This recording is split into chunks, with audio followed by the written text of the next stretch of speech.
Boa tarde, meu nome é Dinarte Andrade Santos e hoje eu vou falar do tema modernidade líquida. Esse termo ele foi criado por Bauman após a Segunda Guerra Mundial, fortemente utilizado na década de 60. A modernidade líquida é uma evolução da modernidade sólida, que já está falando, é sólido, demora a acontecer. Já na modernidade líquida, as pessoas valorizam mais os seus bens do que sua própria essência. Um exemplo disso é nossos avós. Quando nossos avós compravam bens, tipo uma televisão, durava vários anos com eles ou até a vida toda. Hoje em dia, na modernidade líquida, não. Você compra um bem, uma TV, com 2, 3 anos você já vai trocar, seja pela obsolescência programada ou por status, você quer trocar ou comprar uma melhor. Outro exemplo disso também são os empregos. Na modernidade sólida, você arrumava um emprego, era sinal de estabilidade. Você basicamente ia ficar no emprego a vida toda, se você fizesse a função bem feita. Hoje em dia não, na modernidade líquida, você arruma um emprego, ele é muito volátil. Hoje você pode estar trabalhando, amanhã não. E a profissão também pode ser extinta. Você pode estar trabalhando hoje e ela não pode existir daqui a 2 anos. Você tem que arrumar outra profissão. Também as amizades. Com as redes sociais, a modernidade líquida ela ficou pior. Porque qualquer briga que você tem, qualquer desentendimento, a pessoa ela não procura atrás de correr, resolver os problemas. Ela simplesmente com um clique ela já desfaz a amizade. Isso acontece muito na modernidade líquida. Já na sólida não, isso era um pouco difícil de acontecer. Os relacionamentos de amizade eram vários duradouros ou até para sempre. Tendo isso, temos um dilema. Joãozinho, ele está em dúvida entre qual modernidade ele quer utilizar. Ele gosta das duas e ele está em dúvida se ele pode utilizar a sólida, a líquida, ou ele pode chegar no meio termo e utilizar as duas ao mesmo tempo. Bom, eu aconselharia Joãozinho ele pegar os pontos positivos de cada uma. Como a modernidade sólida, ele pegar as relações duradouras, e na modernidade líquida ele pegar a facilidade de aprender, como as coisas são mais fluidas. Também sobre emprego, se ele não gostar da profissão dele, ele pode mudar de profissão teoricamente mais fácil do que na modernidade sólida. E não necessariamente ele pode utilizar um ou outro. Ele pode utilizar os dois e tirar bom proveito dos dois no seu dia a dia. O trabalho virtual se tornou muito popular nos últimos anos, principalmente após a pandemia do coronavírus, por oferecer algumas vantagens, como a comodidade e o conforto de trabalhar dentro de casa sem precisar se locomover. Agora, como nada é 100% vantajoso, o trabalho virtual também possui algumas dificuldades, principalmente a dificuldade de o supervisor e o seu empregado estabelecer uma relação de confiança. E por isso, muitas empresas passaram a adotar softwares de monitoramento para monitorar as atividades dos seus funcionários. Mas apesar de ajudarem bastante a contabilizar as horas de trabalho e garantir a segurança dos produtos da empresa, é preciso levar em consideração a privacidade e o bem-estar do funcionário, já que esses softwares podem ter recursos bem invasivos. Além disso, é válido considerar que muitas vezes as empresas não falam para os seus funcionários de que eles vão ser monitorados. Tendo isso em mente, imagine que você está em uma situação em que você está trabalhando numa empresa de forma virtual. E um belo dia o seu chefe te liga querendo que você faça um monitoramento nos seus funcionários através de um programa e ainda te ofereça um bom aumento de salário por causa disso. O que você faria diante dessa situação? Você aceitaria sem falar para os seus colegas? Você aceitaria com a condição de que seus colegas fossem avisados? Ou você não aceitaria? E ainda se você não aceitasse, você avisaria para os seus colegas depois sobre essa possibilidade? Bom, eu particularmente não sou contra esse tipo de monitoramento, pois eu acho que pode ajudar em algumas situações. Por isso, eu provavelmente aceitaria esse trabalho, no entanto que eu pudesse avisar os meus colegas sobre isso e como esse monitoramento seria feito. Pois eu estando no lugar deles, eu gostaria de saber se o meu computador estará sendo fiscalizado por outras pessoas, pois eu preciso tomar providências para que dados meus não sejam vazados ao consultar eles durante o trabalho. E por isso eu tentaria negociar com o meu chefe para saber quais informações ele quer que eu fiscalize dos meus colegas para que eu possa fazer isso de forma menos invasiva possível. Mas e se ao final dessa conversa entre eu e meu chefe, nós não chegássemos a um acordo, mesmo com o aumento de salário oferecido, eu não aceitaria a proposta, porque eu não quero fazer algo com que eu não concorde e que ainda possa deixar os meus colegas desconfortáveis e até mesmo invadir a privacidade deles. E dentro desse cenário em que eu não aceito a proposta, eu acho que eu não falaria para todos os meus colegas sobre essa possibilidade de monitoramento, mas provavelmente falaria para alguns com quem eu fosse mais próxima. Isso porque o meu chefe ainda pode pedir para outra pessoa fazer esse trabalho, já que eu não aceitei. E se eu falar para todo mundo sobre essa possibilidade, essa pessoa em que meu chefe confiar o trabalho pode falar para ele que eu já espalhei para todo mundo que eles podem ser vigiados, e isso abalar a confiança que meu chefe tem em mim. Na sociedade atual, perante todo o avanço tecnológico alcançado, é imprescindível que a liberdade de informação seja um direito garantido a todos, sem restrições. Ela atua como uma extensão à liberdade de expressão, a qual é garantida pela Constituição Federal Brasileira em seu artigo 5º. Podemos dizer que a liberdade de informação abrange diversas áreas, desde a liberdade de imprensa até o acesso a documentos públicos, o qual geralmente é disponibilizado em portais de transparência governamental. Entretanto, na última década tem sido evidente o surgimento de novas entidades que possuem relação direta com a liberdade de informação na internet e tem influenciado as pessoas que utilizam esse recurso, além de alterar seu modo de vida. Essas são as redes sociais, cujo conteúdo disponibilizado tem influenciado diretamente o bem-estar das pessoas e seu comportamento, podendo ser benéficas ou até causar danos àqueles que a utilizam.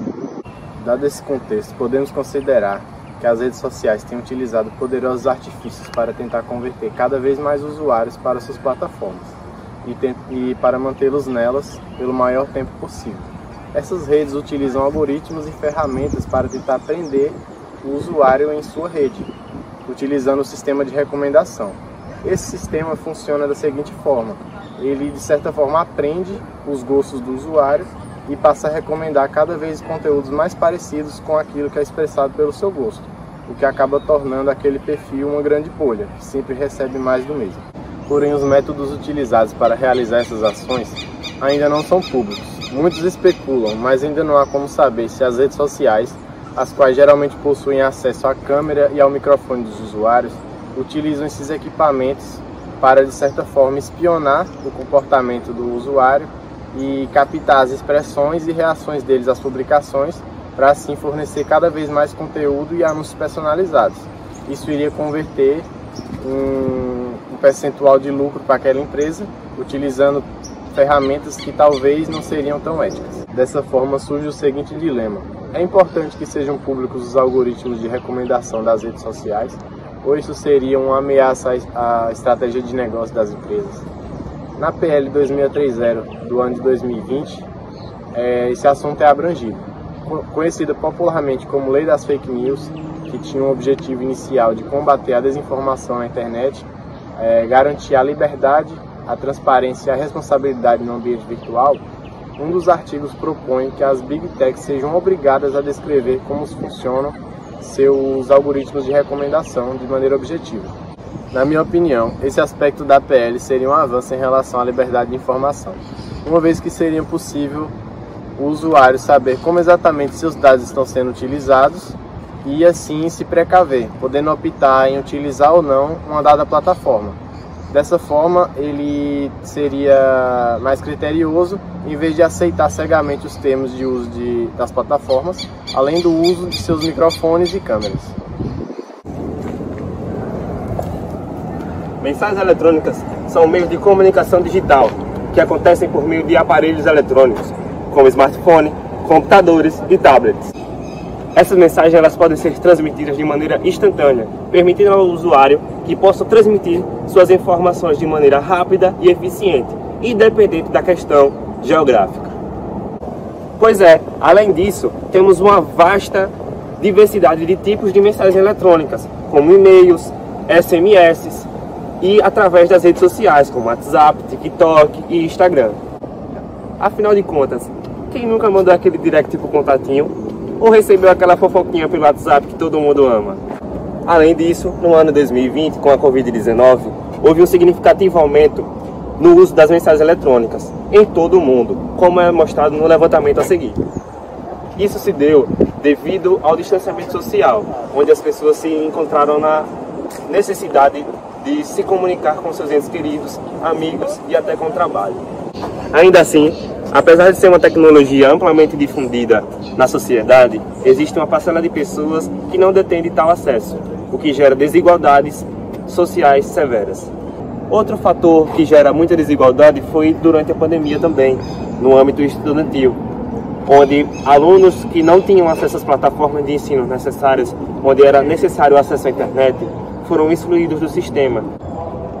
Além disso, gera também a evasão escolar, a perca e a queda no índice acadêmico, consequentemente trará à população sérias consequências, como a evasão escolar, a perca e o decaimento nos índices de educação estudantil, além de gerar uma série de consequências à sociedade, como a falta de profissionais e gerando, no caso ao Brasil, a falta de profissionais qualificados para o mercado de trabalho.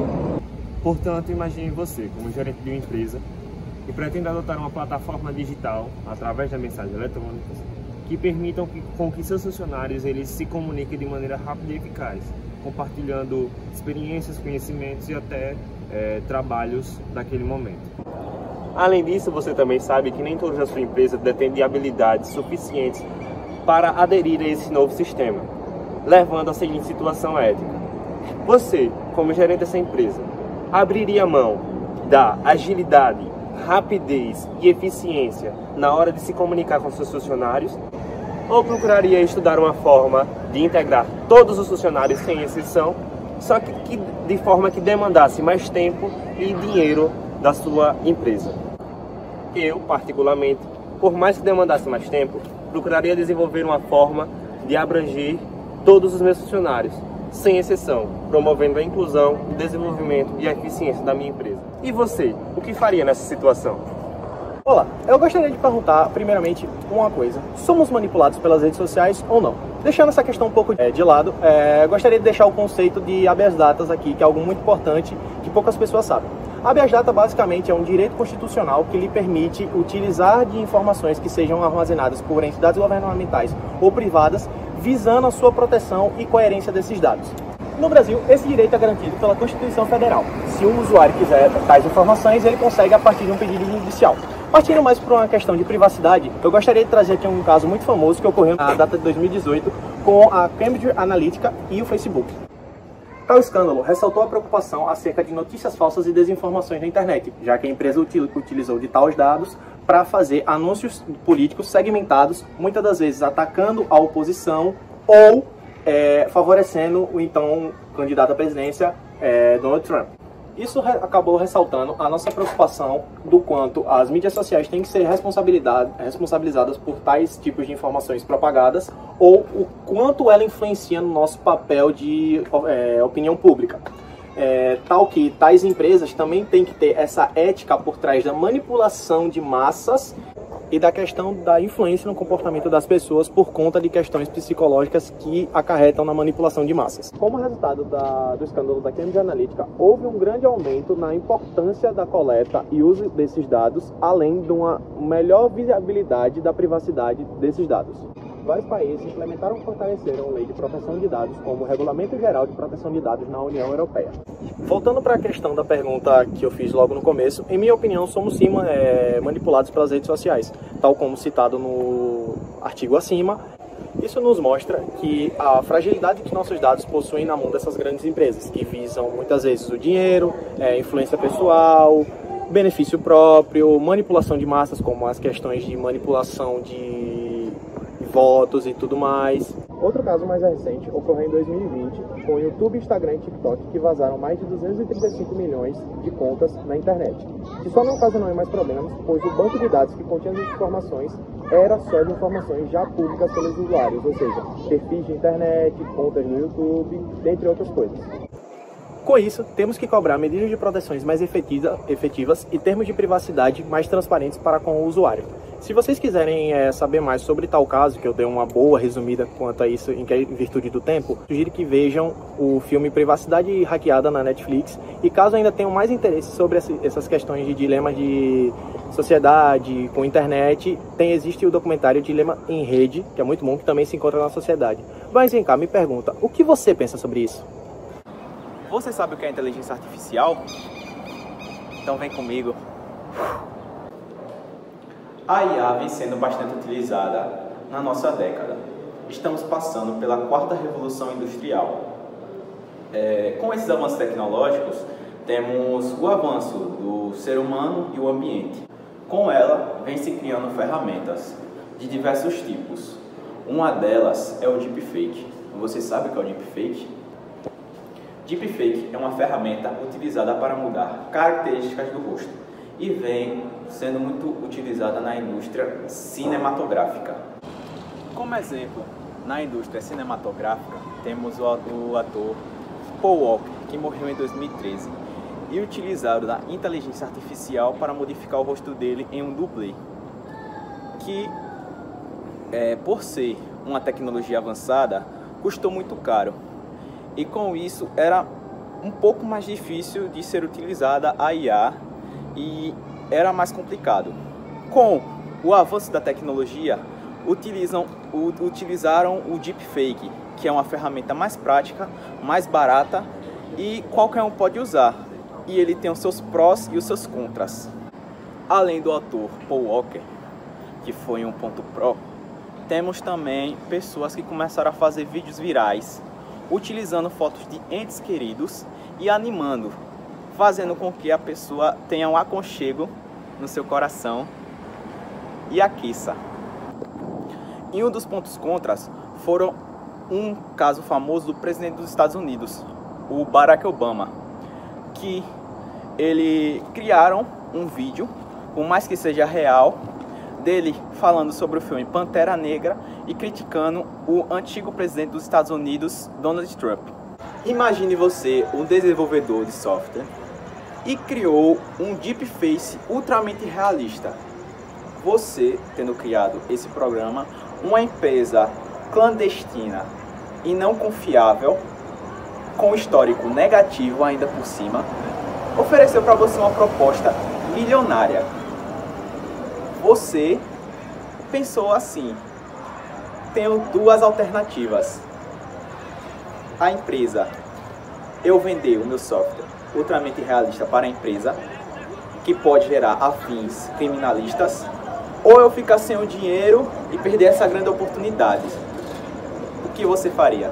Bem, na minha opinião, eu aceitaria essa proposta milionária, pois quem vai praticar os atos ilícitos é a empresa. E eu, na verdade, não teria nada a ver com isso, porque depois que eu vender o programa, não seria mais meu, seria agora da empresa. Então eu aceitaria essa proposta. Você sabia que a ética é um ramo da filosofia que estuda o comportamento ético e os princípios sociais da sociedade? A ética, ela estuda na sociedade o que é bom, o ruim, o certo e o errado e o justo e o injusto, de acordo com cada ramo da sociedade.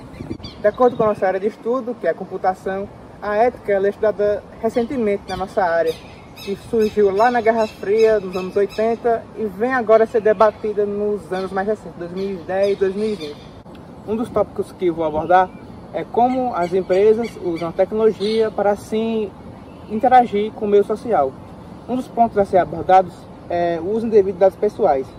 As empresas elas podem coletar os dados pessoais e assim ganhar algo em troca, como, por exemplo, vender algum produto ou algum serviço.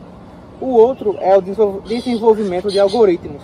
E assim, esses algoritmos, muitas das vezes, eles podem se tornar tendenciosos. Assim, pode excluir critérios como a raça, o gênero e levando decisões exclusivamente econômicas.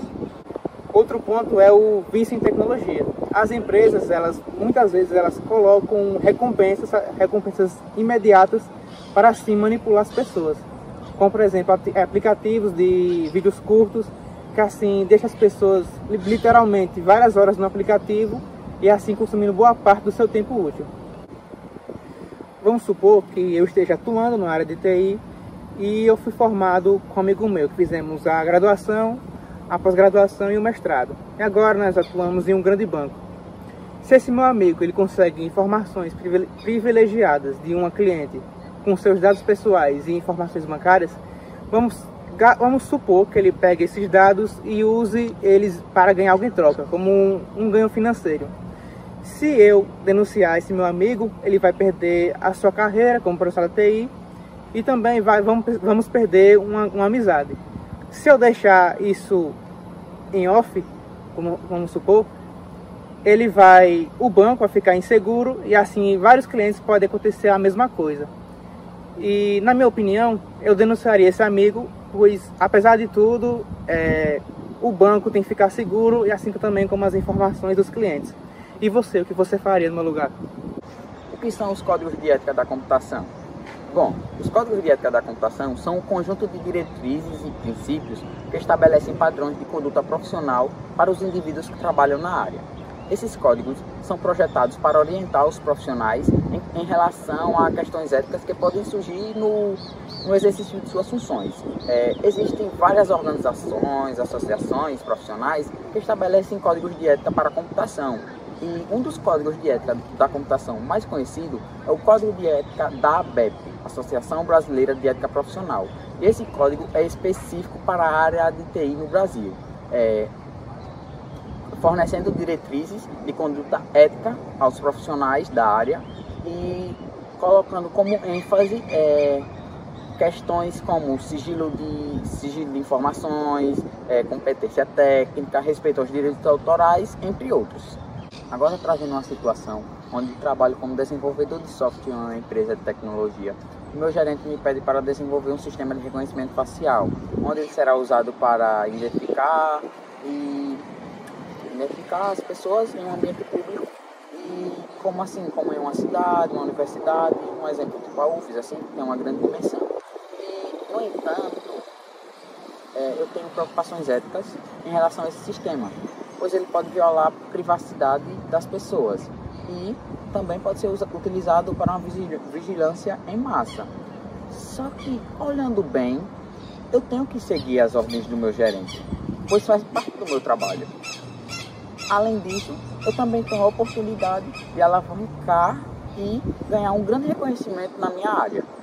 Só que, por outro lado, eu tenho a responsabilidade ética de considerar o impacto social e os danos causados por esse sistema.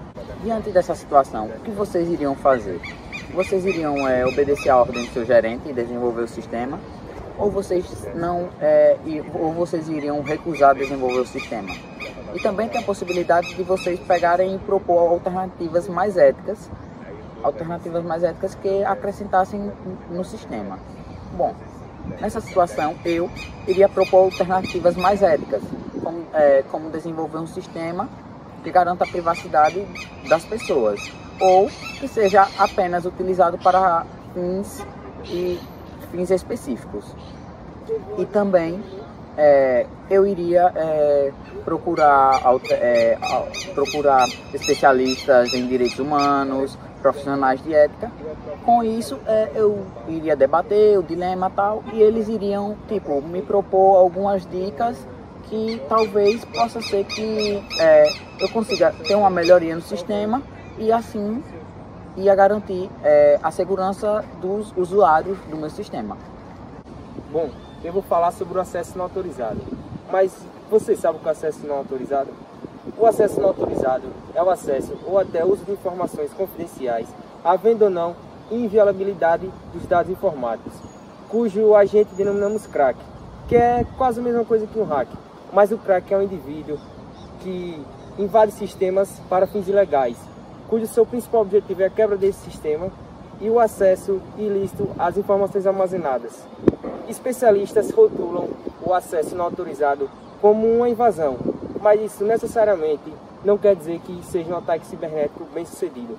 Casos recentes de acesso não autorizado ocorreram com as empresas McDonald's, Americanas, Shoptime e Submarino, na qual elas alegaram que dados de clientes brasileiros estavam sendo acessados sem permissão, onde sites e aplicativos dessas plataformas ficaram ao menos 3 dias fora do ar. Apesar destas empresas terem tomado essa medida mais drástica de paralisar as operações online, foram divulgados apenas poucos detalhes do ocorrido. Mas nenhuma dessas empresas citadas acima pronunciou o termo ataque hack. Então, será que existe algum meio de prevenir esses acessos? Não existe um meio 100% seguro, mas existem algumas maneiras de você prevenir, como o desenvolvimento de softwares mais atualizados e seguros. Além desta maneira, temos outras como a atribuição do código do endereço IP privado, a comunicação criptografada e o uso do firewall para restringir algumas transmissões. Bom, depois disso tudo que eu falei, agora vamos pensar na seguinte situação. Eu, como aluno da UFES, descubro que um dos meus colegas está tendo acesso não autorizado ao sistema de nota da UFES e, consequentemente, está mudando para tirar vantagem e assim conseguir passar nas matérias que tem dificuldade. Eu, sabendo dessa situação, eu tenho 3 opções. A primeira seria denunciá-la ao órgão fiscalizador da UFES e ela ter a devida punição. Mesmo sabendo disso, ela poderia perder até a sua carreira acadêmica ser destruída. A segunda opção seria eu, sabendo da situação, não denunciá-la e ela continuar fazendo isso até se formar. E a terceira seria eu me juntar a ela. Então, na minha opinião, a melhor seria a primeira opção, porque assim, mesmo destruindo a carreira acadêmica dela, ela tá cometendo um crime e está tirando vantagem das outras pessoas que estão tentando passar de forma justa. E aí, qual é a opção que você escolheria?